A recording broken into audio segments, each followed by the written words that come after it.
যে 1 কোটির ওপর ভোটার বাদ যেতে পারে, এটা একটা অ্যাবনর্মাল ফিগার।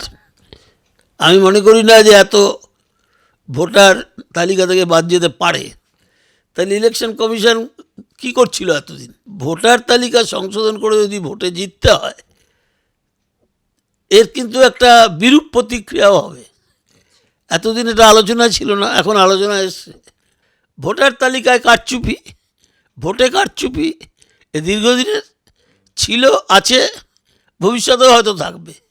কিন্তু তার মানে একদম ভোটার তালিকাকে এমনভাবে তৈরি করব তার ভিত্তিতে আমি ভোট করব, এটা হওয়ার সম্ভাবনা খুব কম।